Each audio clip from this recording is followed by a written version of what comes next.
आप सब पर सलामती हो। अबुल फितरत जैदी का लिखा हुआ है, दिल बेबस है, जब चाहो तुम कैद करो, आजाद करो। सब कुछ तुम पर छोड़ दिया है, रखो या बर्बाद करो। सब कहते हैं आप हमारे मैं खाने के साकी हैं। तशना लबों के हक में बढ़कर अब तो कुछ इरशाद करो। मौसम बदला, कलियां मिलकर गीत मिलन के गाती हैं। अब तो कैदे तन्हाई से दिल को मेरे आजाद करो। सब कहते हैं आपके दर से फैज का चश्मा जारी है। मैं भी तो दिल हार चुका हूं, मेरी भी इमदाद करो। नाज़रीन, मैं हूं यासिर रशीद और आप मेरा व्लॉग देख रहे हैं। नाज़रीन, पल में तोशा, पल में माशा। माई बाप, आपके फैसलों ने जहां एक तरफ बहुत सौ को खुश और कुछ को नाराज किया है, वहीं आपके कलम पर सवाल उठाए जा रहे हैं कि यह है वो निज़ाम अदल जो एक दिन तो ऐसे हुक्म सादिर करे कि लगे आज सोना चांदी अलग होके ही रहेंगे। अवाम सड़कों पे आ जाएं, टायर जलाए जाएं, मुल्की इमलाक मिसमार की जाएं, लोग सिविल नाफरमानी पर उतर आएं और अगले रोज फैसला आ जाए कि वो गिरफ्तारी गलत थी, हकायक पर मबनी नहीं थी। फिर चंद रोज गुजरें, लोग जिंदगी की डगर पर रवा होने लगे और अचानक से फिर फैसला आ जाए कि फलां को फलां केस में पकड़ा लिया। अवाम दोबारा मुश्तइल हो जाए, जिंदगी का पहिया रुक जाए, लोगों को अपनी बका के साथ साथ किसी और की भी परवाह घेर ले और फिर फैसला आ जाए कि वो शख्स बरी है और सजा मुअत्तल है। माई बाप, ऐसे आपके निज़ाम अदल पर सवाल तो उठेगा कि लोग आपके फैसले को कुरान का फैसला समझते हो और आप उसको मशकूक बना दें और अपने तशख़्ख़ुस को तितर बितर कर दें। तोशाखाना केस में चेयरमैन पीटीआई की सजा मुअत्तल हो चुकी है और जमानत पर रिहाई का हुक्म दिया जा चुका। 5 अगस्त को इस्लामाबाद की ट्रायल कोर्ट ने तोशाखाना केस में चेयरमैन पीटीआई को 3 साल कैद और 1 लाख रुपए जुर्माने की सजा सुनाई थी, जिसे आज इस्लामाबाद हाई कोर्ट ने तोशाखाना केस में उनकी सजा को मुअत्तल कर दिया। मैंने कल के व्लॉग में यह बात की थी कि किन किन माहिर कवानीन की नज़र में यह कंडक्ट जो था यह सरासर कवानीन की खिलाफ वर्जी था और ये जानबूझकर या तो रिलीफ दिया गया है कि इस तरह का फैसला कर दिया जाए कि एक ही हियरिंग के अंदर वो फैसला उड़ा के रख दिया जाए, या फिर सरासर इंसाफ की धज्जियां जानबूझकर उड़ाई गई हैं और किसी पैमाने के चक्कर में उड़ाई गई हैं और किसी प्रोपेगेंडे के चक्कर में उड़ाई गई हैं। गुज़श्ता रोज इस्लामाबाद हाई कोर्ट ने चेयरमैन पीटीआई के सजा मुअत्तली की दरखास्त पर फरीकैन के दलाइल सुनने के बाद फैसला महफूज कर लिया था। इस्लामाबाद हाई कोर्ट के चीफ जस्टिस आमिर फारूक ने ज़बानी तौर पर मुख्तसर फैसला सुनाया, लेकिन आज इस फैसले से पहले सोशल मीडिया के ऊपर कुछ पोस्टें देखी। मैं अखलाक बाख्ता बातों के ऊपर तज़किरा नहीं करूंगा, मैं किसी की किरदार कशी के ऊपर तज़किरा नहीं करूंगा, ना ही कभी उसकी हिमायत करूंगा कि आप एक सिटिंग जज के ऊपर पूरी कंपेन चलाएं। मैं कतई तौर पे उसका हामी नहीं। अगर आपको बात करनी है तो आईन कानून की रोशनी के अंदर कीजिए और अपनी जबान को और अपने इकदामात को वहां मजबूत कीजिए जो उसका प्लेटफॉर्म।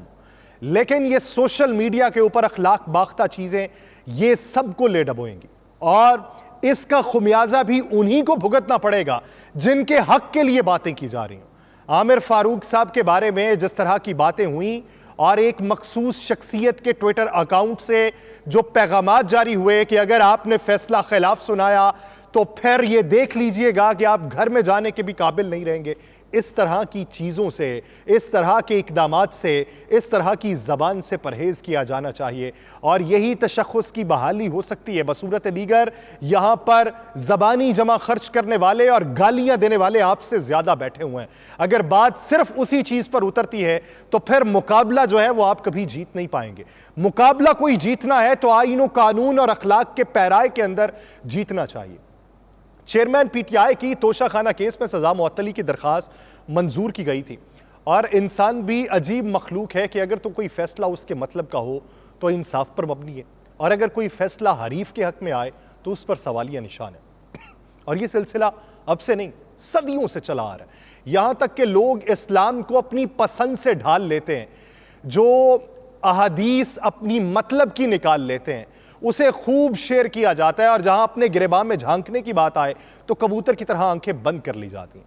ऐसे ही चेयरमैन पीटीआई की सजा मुअत्तली का हुक्म मुखालिफिन को जरा नहीं भाया और अब सब लगे हैं कि अल्लाह के इंसाफ के पुकारने उसको लगे हैं, क्योंकि इंसानों ने अब उनकी मंशा के मुताबिक फैसला नहीं किया।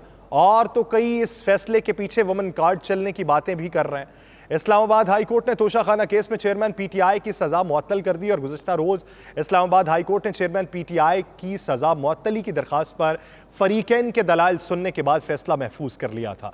इस्लामाबाद हाई कोर्ट के चीफ जस्टिस आमिर फारूक ने ज़बानी तौर पर मुख्तसर फैसला सुनाया और चेयरमैन पीटीआई की तोशाखाना केस में सजा मुअत्तली की दरखास्त मंजूर की। अदालत ने चेयरमैन पीटीआई की सजा मुअत्तल करते हुए जमानत पर रिहा करने का हुक्म दे दिया। अदालत ने पीटीआई के वकला से यह कहा कि तहरीरी फैसले में सजा मुअत्तली की वजूहात बताई जाएंगी और तहरीरी फैसला जल्द जारी कर दिया जाएगा। जबकि दूसरी जानिब इस्लामाबाद हाई कोर्ट ने चेयरमैन पीटीआई को 1 लाख रुपए के जमानती मचलके दाखिल करने का भी हुक्म दे दिया।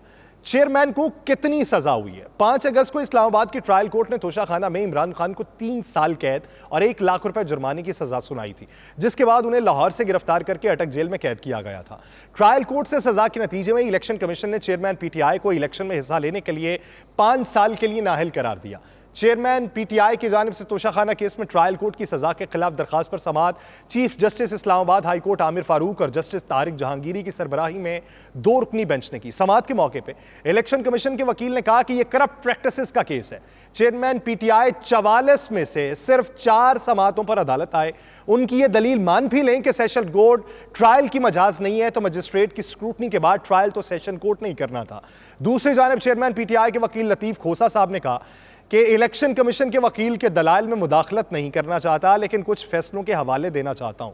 लतीफ खोसा साहब ने नवाज शरीफ की सजा मुअत्तली का हुक्म बहाल रखने के सुप्रीम कोर्ट के फैसले का हवाला दिया और कहा कि इलेक्शन कमीशन के वकील ने 1 घंटा उस दिन लिया, 2 घंटे आज लिए। बाद में फरीकैन के दलाइल सुनने के बाद chief justice Islamabad high court Aamir Farooq और जस्टिस तारिक महमूद जहांगीरी ने फैसला महफूज किया और फैसला जो सुनाया गया उसमें चेयरमैन पीटीआई को रिहा करने की बात कर दी गई। अब कल को जो उन्हें सहूलियात दी गई थी, सहूलियात की भी तमाम तर तफसीलात मंजर आम पे आई और सहूलियात के बारे में बताया गया कि सहूलियात उन्हें क्या क्या कुछ दी गई हैं और उन्हें कितने कुरान पाक के नुस्खे दिए गए हैं, उनको खाने के मेन्यू में क्या दिया जाता है। लेकिन दूसरी तरफ साइफर केस के अंदर फिर से गिरफ्तारी डाल दी गई है और वो गिरफ्तारी 15 तारीख से ही पहले डली हुई है।